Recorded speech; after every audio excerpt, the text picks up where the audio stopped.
Hello and welcome to the latest in my series of In Conversation pieces. And today I'm joined by, I'm going to call you a Norfolk legend, Nick. You're more than a Norfolk legend, but you are definitely a Norfolk legend. I've been called worse. Nick Larkin. Nick, growing up I used to read with, how can I put it, great anticipation, we'll say, about the fishing in this area. I always wanted to come, and a lot of the articles were about you fishing in this area, and a lot of the media that I've always seen associated with the Norfolk Broads and fishing has been driven by you.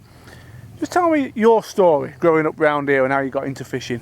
Okay, well, I've always been comfortable on tidal waters. You know, some people who come here now, seasoned anglers, freak out a little bit when they're fishing a river, you know, or doing well, and then it stops and goes the other way, and they go, what the heck's going on? I've had that all my life, you know. Obviously I started on ponds and things as kids do, but I was soon, very soon took on to tidal waters. And virtually all our rivers here are tidal because it's such a flat land. The tide encroaches, you know, way inland, so virtually every river we fish here is tidal. So we've always been used to that tidal element. And so I started fishing matches when I was just about leaving school, I suppose. Up until then I'd just been a pleasure angler on tidal waters, but I started fishing matches when I was about 16, I think, something like that. And I came on this river when I was probably about 17, 18, and I remember the first match I fished, I won my section. As just a young lad, and I was overawed a little bit because I knew some of the anglers were seasoned old campaigners, and but I felt quite comfortable with the river, and it took me a little while to win a match here, but I've always felt very comfortable with the with the feeder fishing. The float fishing in them days was all rod and reel, but I could do that as well, and the fishing wasn't as good then as it is now, and it was mainly all roach fishing here. Yeah. The river it's always had the same nature, obviously, but it was a dirtier river then. Oftentimes when you were feeder fishing in them days, you had to put up with horrible black weed on your line, you know, and there was an element of pollution in the river in those days, and I think more boat traffic as well. I'm not saying the two went hand in hand. It was something different, but it was all roach fishing, and so the weights that you needed to win a match here were much lower than today. If you caught between 8 and let's say 8-9 pound of fish, I won a lot of match with 8-9 pound of fish. And you wouldn't believe that these days. I mean, well, this season you've generally needed upwards of 25 pounds to win a match. Yeah, 8 or 9 pound. You come off the bank. Oh gosh, what a poor day. In them days, it was a winner. And if someone caught 15 pound, that was a mega day. Yeah. Then the river went off, and we actually came off the river because it was getting polluted, and it was industrial pollution. Unfortunately. Where was that coming from Norwich? Well, we think so, but then having said that, a lot of the rivers were poor, and it was that time when the fens went a bit poor. I think it was more agricultural, to be honest with you. Whatever they were putting on the land at the time. Because now, you know, the rivers come back to being brilliant, as all the Broads are, and so is the fens. Yeah. It's too much of a coincidence, I think. Yes. And agricultural from on the land and draining into the water. Yeah. So consequently, when we came back, because we gave up fishing it for a couple of years, you couldn't catch anything. But when we came back on it, and obviously something had been sorted, gradually, year by year, the fishing got better and better. And bream appeared, and I'd been fishing the river for several years by then. I'd never even caught a bream, seen a bream, let alone catch a bream. But there was a bream element, and it was patchy fishing because there wasn't that many bream. But the fishing just got better and better, and by the late 90s into the 2000s, it was getting better by the year, to the point where now, as I say, you come off the bank with less than double figures, you feel you haven't fished. You've had a bad day. You've had a really bad day, you know, and most of the sections are won with into double figures. Some years are better than others. and you're generally looking for, you know, £30 to win a match. You know, and sometimes more, obviously, when it fishes its head off. Sometimes, you know, you're looking for £50, £60 to win. Okay, so you're a keen angler first and foremost. At what point did you decide that you wanted to make feeders and set up Nisa? Right, okay. Well, I've always been an engineer. I've always been, you know, a manufacturer of some sort. Brought up on a shipyard, basically. Never really enjoyed that, but I was always into making, and had an engineering background, so I was trained to use machines and fit things and make things, you know. And when I got into my 30s, I thought, well, it's about time that I was doing something that I really enjoy, rather than just going to work. So I took a bit of a chance and spent a bit of money to set myself up in business and on tooling and things like that. And I mean, I was already casually making fishing tackle, not just for myself, but for friends, and people were seeing, you know, the stuff I was using. And I mean, I don't want to flatter myself, but I think at one time, some of my success on fishing this river was the fact that I was using better feeders than anybody else. And so consequently, people got to know and asked me to make them feeders. And that's really how it started, at grassroots. But of course, it took me being a little bit more of a professional attitude to go into it and make a business out of it and take the plunge a little bit. And then I was lucky enough that my local shops supported what I was doing and would order from me, and then it just grew, expanded to where it is now, where I'm exporting abroad into Europe and beyond Europe. And yeah, and I enjoy what I do. So well, that's the main thing, isn't it? Yeah. I mean, obviously, it takes balls to do that first and foremost. I think, right, I'm going to set up on my own, go out there and do it. But also, the market's changed so much. How long ago did you set Nisa up? I'm guessing more than 20 years ago. Yeah, it was about 29 years. So nearly 30 years ago. Yeah. The changes you've seen in fishing tackle in that time have been immense. But more recently, the resurgence of feeder fishing, or the growth of feeder fishing as a discipline in its own right, that must be great for the business. It is. I mean, the feed. When I say that I'm exporting abroad, I mean it's always been possible to do that, but only in a very limited way. The surge of feeder fishing in Europe, Eastern Europe, has taken off big style, and why not? It's a very, very effective way of catching fish. You know, and I've been to countries years ago where they knew nothing about fishing and were content to catch just a few fish. That's what they did. Now, you know, they're like us. They're greedy to get as many fish, as many bites as you can. Yeah. And it's a simple way of fishing. Everybody can do it. You don't need that much tackle. Yeah.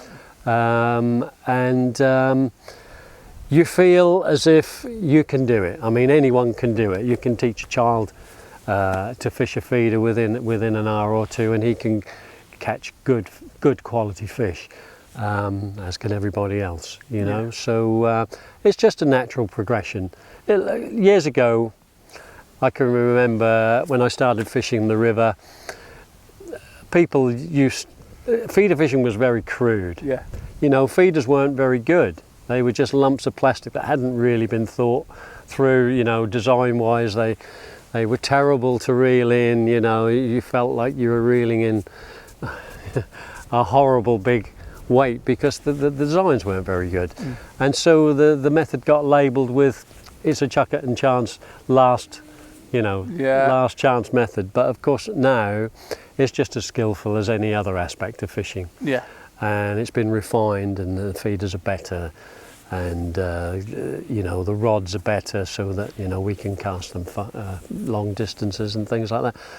And it's just more pleasurable now, and it's such a positive way to fish. It's a match-winning way to fish. Yeah. So, obviously, you were the brains of the operation, setting the company up back in the day. What shape has Nisa took through the years? Has it always just been yourself, or have you got other people working for you? How does it work? No, I've kept it small, and I always will. It's what I want to do. It's my little, You know, it's my little business, and I don't want to have to sit back and think, oh well, it's out of my hands, that sort of thing. I like to keep the company small, so I just employ just a handful of people and family really, and yeah, I only bring a product out if I feel it's necessary. You know, if there's, in fact, all our products have come through either me finding that there isn't something available, so I'll make it, or of course over the years people have given me ideas and have suggested I do this or that, or you know, one or two people have had a product that they want to put on the market and don't know how, so they've come to me to do it. And a few of the ideas I've taken up, and you know, they've been good products. For instance, we make a product called a chomper, which is basically a floating feeder. I don't use this particular product because I don't really do this sort of fishing, but that was such, and still is, such a good selling to make a feeder that floated with the advent of the carp explosion everywhere. It's been a fantastic product, and then we carried that through to making a ground bait version called the chummer, which the chomper being more for loose feed with a capped end, the chummer being an open end, basically a cage feeder that you could put dampened pellets in, you know. And of course people, casual anglers, see big carp cruising, and suddenly to be presented with a chummer that you could then cast to these fish and they would instantly jump on it. Well, what's better than that when you're a young kid, you know? That's right, isn't it? Exciting fishing. Everybody loves a bit of that, don't they? Yeah, exciting fishing. So you know, they've been great sellers. And another one, and I'm getting away from feeders now, but another little product called the Connect Adjust, which is a way of storing line on your actual Stomfo. Yes. It replaces the Stomfo, but you can store extra line. So if you're an angler who doesn't have lots of top kits, or you're one of these anglers who don't continually want to remake their rigs, you can use the same rig for many, many different depths. Yeah, just biding line. By pulling line off, putting the line back on. And if you can imagine, you're an angling coach who takes groups of young kids, the last thing you want to do is keep chopping bits of line off their rigs and retying. These things have been a revelation to them. Yeah. So the Connect Adjust, we've sold many, and from a simple little product, tiny little piece of plastic, a great product, you know. Absolutely. So everything, basically, what I'm trying to say, everything has come through a need, and not just the fact that we're putting products on the market which emulate everything else that's, you know, we're not about You're an innovator, aren't you? Yeah. Naturally, I'd say, you know. Yeah. I want to talk briefly about the pole feeder. I mean, I could be totally misunderstanding this as a Yorkshire lad who's always, as I said, read about this area, and it's only very recently I've been able to come down and actually enjoy it myself fishing. But the pole feeders, I'd say it specifically started pretty much in this area, didn't it? And you had a lot to do with it, I think. Yeah, well, initially I saw it through a guy. I mean, when you think about it, it's a common sense method, really. But with everything else, it took one guy to have the brains and the balls to do it, really. And this particular guy, he used to be an RAF man who used to come and fish the river. I'm going back now into probably the early 90s, and he was the first one I saw fish it. And he would nearly always catch fish, whatever peg he drew. But he limited himself because that's all he did, and he fished this pole feeder setup on a whip, and he would nearly always win his section. And I looked at it thinking, that's interesting, but this can be taken further. So I started, I mean, how I was in those days, I just tied a pole feeder to the end of my pole rig and really struggled, made lots of bites, couldn't hit one of them. And I realised this is a fantastic method of getting a bite, but it has to be practiced and the rig has to be refined. So very, very simply refined, but it just had to be done. So I started to experiment and to make make decisions about the rigs and the way the feeder needed to sit on the bottom. So we came up with the pole feeder design. The feeder sits on its end rather than on the side. Simple things like that, and the way that the bites are indicated, that needs to be right. You know, hence the bite master indicators came along. Little refinements like that. So yeah, I had a lot to do with refining the method, but it wasn't my idea, I have to say. Got you. Very honest. You can easily take credit for that. Yeah. Excellent. Right, I've got 2 more questions for you. The last one, I'm going to warn you, is very contentious. I always end with a contentious one, so be prepared. But the first one's a bit easy. Where do you see the future being for Nisa Feeders? Are you going to work forever? Well, I enjoy it so much I don't really want to stop. Why would you? So keeps me young, keeps me on the riverbank. You know, as long as I can still work, I will. And if you enjoy it, why not? Absolutely, yeah. Right, that was the easy one. Now the contentious one. Norfolk Broads produced some legendary anglers over the years. Who would you say is the greatest Norfolk Broads, and that I'm including this river and this system sort of thing, the greatest Norfolk Broads angler of all time? Oh my God. I've known so many. I've known so many. You want me really to pick one? Yeah, pick one. Probably the one I would pick who made, and I'm only saying this name because he made a big impression on me when I was growing up, is a guy called Keith Goslin, who is no longer with us. I learned a lot off Keith.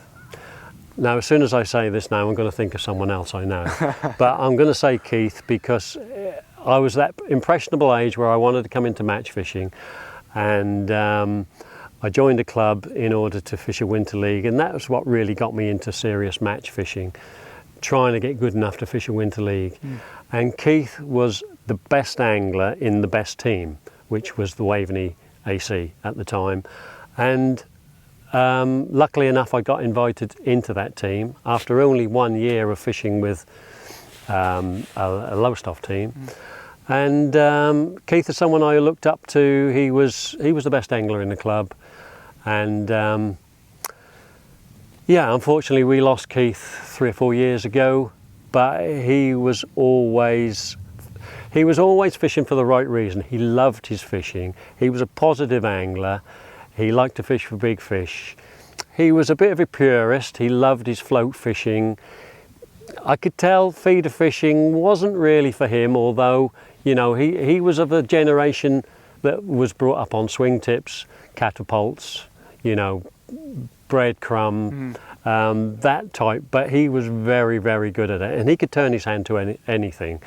And to see him on a waggler or he had this particular method of fishing, what we would call stick float fishing, but he used to use just a length of peacock quill. And he knew exactly what to do with it, you know, and he won a lot of matches in his time, not just on the Broads, but around the Fens and what have you, big matches too. Well, God's fairer than that. I asked a question, I've got an answer. Yeah. Nick, it's been an absolute pleasure talking to you. And you, Tom, thanks for the day. Thank you. Cheers. Awesome.